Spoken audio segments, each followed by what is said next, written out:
In this video, we uncover how Andrew Jackson almost died at the hands of the Benton brothers, how it happened, why it got so bloody, and the real reason historians still debate the cause to this very day. It's June 1813, Sandy Bottom, Tennessee. Rumors are spreading that Andrew Jackson has just betrayed one of his closest friends, Thomas Benton. 3 months later, Jackson will be lying in a pool of his own blood, so badly that death is knocking on his door. But missing records and strange details keep historians wondering, how did it all escalate so quickly? Here we go. Jackson, at the time, was a militia leader during the War of 1812. His friend, Thomas Benton, had a brother named Jesse Benton who served directly under Jackson. Now this is where things go wrong, all due to a man named William Carroll. Carroll was Jackson's protege, and records tell us Jesse Benton and William Carroll got into an ugly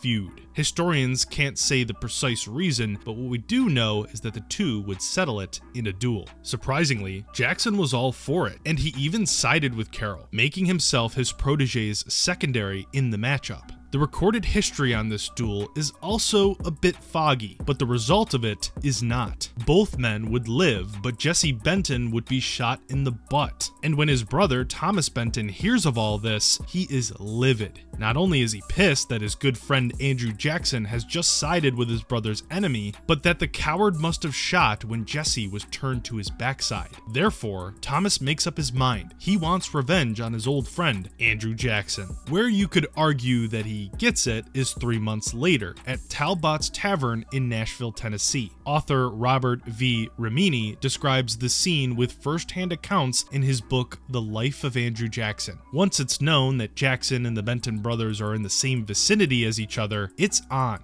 Jackson enters with another militia buddy, John Coffey, carrying a riding whip accompanied by his trusty sidearm. Rimini describes the scene as follows. Jackson sees Thomas Benton first and starts brandishing his whip and reportedly shouting, "Now you damned rascal, I'm going to punish you." Benton quickly reaches for his pistol, but before he can, Jackson draws his own gun and backs Benton outside towards the porch. But where is his brother? Well, he is lurking close, and soon, right behind the two, now ready to take his first shot. Bang! One bullet strikes Jackson in the left shoulder, shattering the bone, while the other hits his arm. John Coffey and the rest of the tavern finally rush out to the porch to see the commotion. The fight has now been broken up. Thomas Benton falls down a flight of stairs, escaping serious injury. Jesse has been halted, but Jackson is in a pool of his own blood. The scene is utter pandemonium. Jackson is rushed to the nearest resting bed, and local doctors are now on their way. The bullet is so deep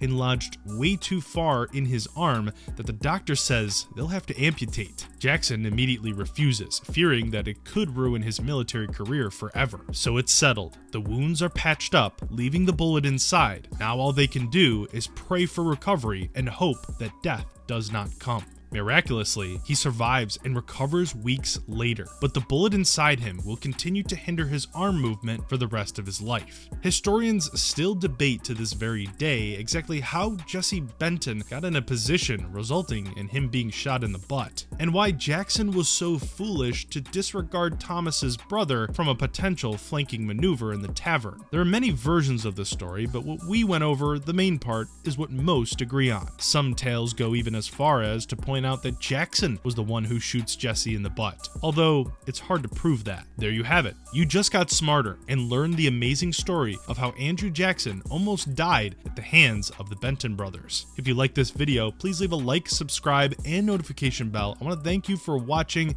and I will see you in the next one.